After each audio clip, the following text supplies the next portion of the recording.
Bienvenue mesdames et messieurs à l'écoute du journal sur la radio 7 online. Tout d'abord, les sommaires.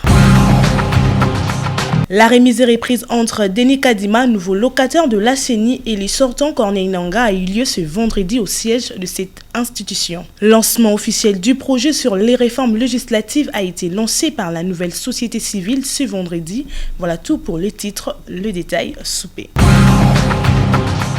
Denis Kadima Kazadi a pris officiellement ses fonctions du président de la CENI, cela à travers une cérémonie de la remise et reprise avec son prédécesseur Corneille Nangaa, témoin de l'événement Stanislas Tamboué. C'est par l'hymne national qu'a commencé la cérémonie de remise et reprise entre l'ancien et le nouveau président du bureau de la Commission électorale nationale indépendante. Dans ce mot de bienvenue, le président sortant de la CENI a souhaité un fructueux mandat à son successeur et à toute son équipe, tout en demandant à Dieu de leur accorder sagesse et intelligence afin de mener à bon port, je le cite, cette mission exaltante au service de la nation. Corneille Nangaa dit partir avec le sentiment d'une mission accomplie, mais il a tenu à demander pardon à la nation pour ce qui aurait été relevé comme quelques faiblesses dans l'exercice de leur mission. Aujourd'hui, ce qui a dit, c'est souhaiter la bienvenue à la nouvelle équipe qui est dirigée par M. Denis Kadima Kazadi, en vous souhaitant vraiment fructueusement que le Dieu Tout-Puissant vous donne la sagesse pour mener à bon port cette mission exaltante au service de la nation. Le même souhait s'adresse toute votre équipe qui vous accompagne, ainsi qu'à ceux qui viendront vous joindre à vous. Un hommage mérité. En vous disant, moi personnellement, je m'avais dit en votre nom que je sortais ici avec un sentiment d'avoir accompli la mission. Nous sortirons donc avec le sentiment que nous avons accompli notre mission. Dans toutes les comme dans toute œuvre humaine, nous l'avons répété, une telle mission n'est pas sortie, n'est pas finie sans découer. Partout là où nous avions été dans la faiblesse, nous avions dit, nous demandions l'indulgence de tout et chacun, et surtout de la nation. Pour sa part, le nouveau président de la CENI a aussi présenté ses félicitations au bureau sortant qui, selon lui, n'a pas de mérité. Il promet de travailler pour la continuité du travail en vue de donner au pays des élections crédibles dans le délai constitutionnel. Denis Kadima est le nouveau président de la Commission électorale nationale indépendante.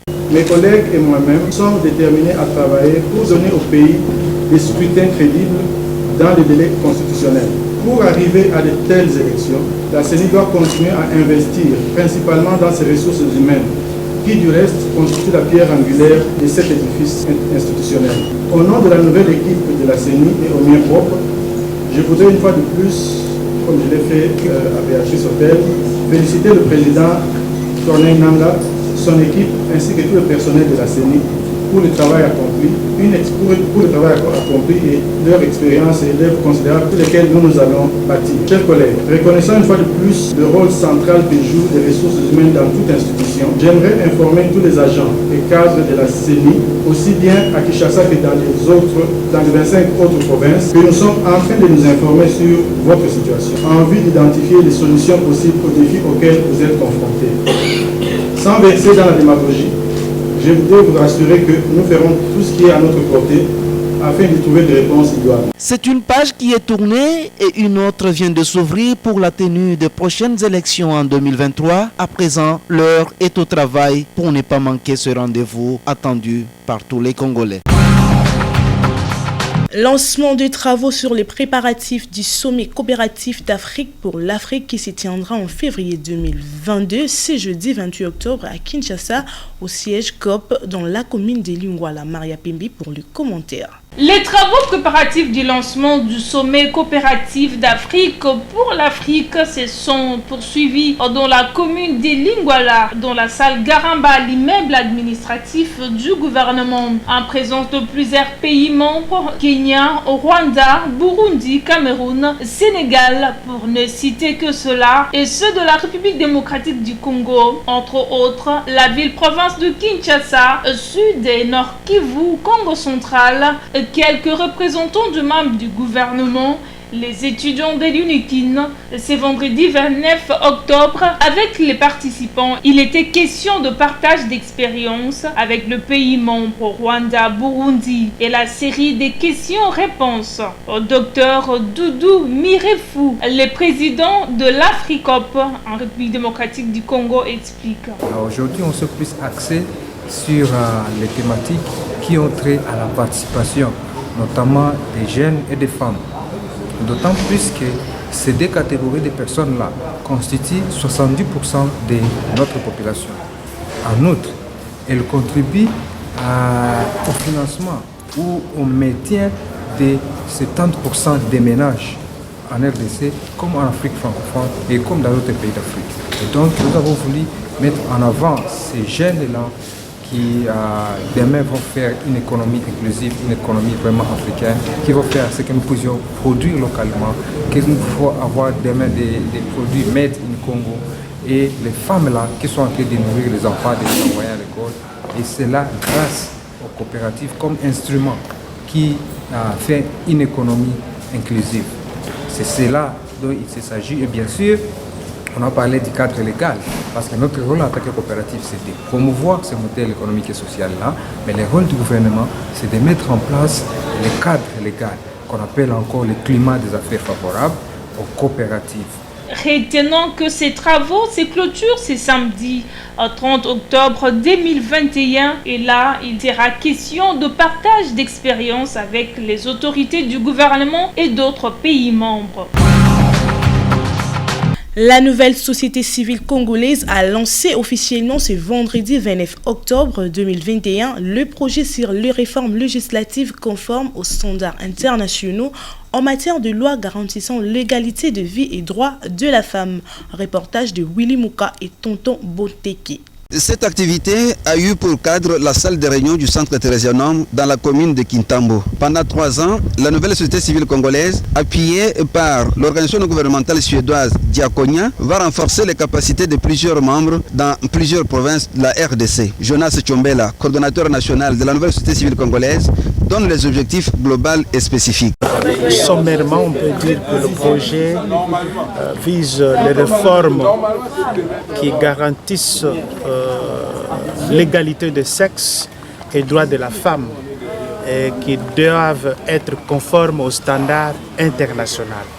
C'est ça l'enjeu et l'objectif même de ce projet. Donc nous devons travailler sur le plaidoyer pour des réformes qui garantissent l'égalité des sexes et droits de la femme et qui doivent être conformes aux standards internationaux. Tel que c'est connu par les conseils des nations, ça doit aussi fonctionner dans notre société. Lutte contre la discrimination qui sont faites aux femmes qui ne sont pas très intéressantes dans notre société. D'où, avec ce projet, nous visons qu'on finisse. On ait des lois qui sont conformes aux standards internationaux.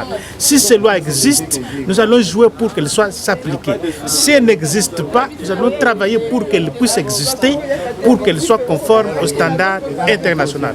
Et nous serons dans le Congo central et à Kinshasa avec ce plaidoyer pour trouver ces résultats au finish en 2023. On attend une société qui est sensibilisée et des lois qui sont conformes aux standards internationaux. Voilà ce que nous allons viser par ce projet. Des ateliers seront organisés sur des thématiques relatives à ce projet, notamment la gouvernance démocratique électorale, droits de la femme. Quels sont les résultats attendus? Jonas Tchombela. Les résultats que nous attendons deux lois qui sont conformes aux standards internationaux, des lois qui garantissent l'égalité des sexes et le droit de la femme. C'est ça que nous attendons au finish. Et nous attendons une société sensibilisée et mobilisée autour de ces standards internationaux. C'est ça le plaidoyer que nous sommes en train d'attendre à travers ce projet. La nouvelle société civile congolaise a pour mission le renforcement de l'engagement civique, de la vigilance et de la participation citoyenne du peuple dans la gouvernance démocratique. Le sénateur et députés nationaux de la province du Sankourou soutiennent l'action de députés provinciaux de la déchéance du gouverneur Moukoumadi. Un acte qui reflète non seulement la volonté du peuple, mais aussi celle des élus nationaux. Suivez. Déclaration politique des députés nationaux et sénateurs de la province du Sankuru. Les députés nationaux et sénateurs de la province du Sankuru viennent d'apprendre avec satisfaction la décision prise en date du 28 octobre 2021 par l'Assemblée provinciale du Sankuru portant échéance du gouverneur de province. Les députés nationaux et sénateurs soutiennent cette action de l'Assemblée provinciale qui reflète non seulement la volonté de la population du Sankuru, mais aussi les souhaits de ses élus nationaux tels qu'exprimés à diverses reprises auprès des autorités du pouvoir central. Les députés nationaux et sénateurs appellent la population du Sankuru à rester vigilante et mobilisée derrière le leadership du président de la République Félix Antoine Tshisekedi Tshilombo pour l'aboutissement heureux de cette crise qui n'a que trop duré. Je vous remercie. L'honorable Vital Baniwezise, deuxième vice-président de l'Assemblée nationale, a présidé ce jeudi 28 octobre dans la salle du spectacle du Palais du Peuple la cérémonie du lancement de la campagne de sensibilisation à la vaccination contre la Covid-19. Les impressions sont bonnes parce que depuis qu'on m'a administré le vaccin, je me sens bien. Et c'est moi-même qui ai choisi le type de vaccin que je voulais recevoir. Il y a une gamme de vaccins, mais moi j'ai souhaité recevoir le vaccin Johnson & Johnson. Je l'ai reçu. On m'a mis 15 minutes d'observation et c'est fini. Voilà, maintenant je suis debout et je rentre chez moi à la maison. C'est intéressant que tout le monde puisse se faire vacciner. D'ailleurs, dès la clôture de la session ici, je vais rentrer chez moi à Isangi, dans ma circonscription, pour sensibiliser la population à accepter de prendre le vaccin. Ce n'est pas obligatoire, mais il faudrait que toute la population prenne le vaccin. Comme ça, même s'il y a les gens qui sont atteints, on aura ce qu'on appelle une immunité collective et la maladie va disparaître de soi-même. Donc, dès mon retour à Isangi, je vais sensibiliser la population à accepter de prendre le vaccin. Le vaccin sert à protéger les gens, à leur octroyer une certaine immunité pour qu'ils ne soient pas encore contaminés par la maladie. Et même si on était contaminé, mais si la majorité de la population était vaccinée, il y aura ce qu'on appelle l'immunité collective et plus personne ne sera atteint de la maladie. C'est la fin de ce journal. Merci de l'avoir suivi. Au revoir.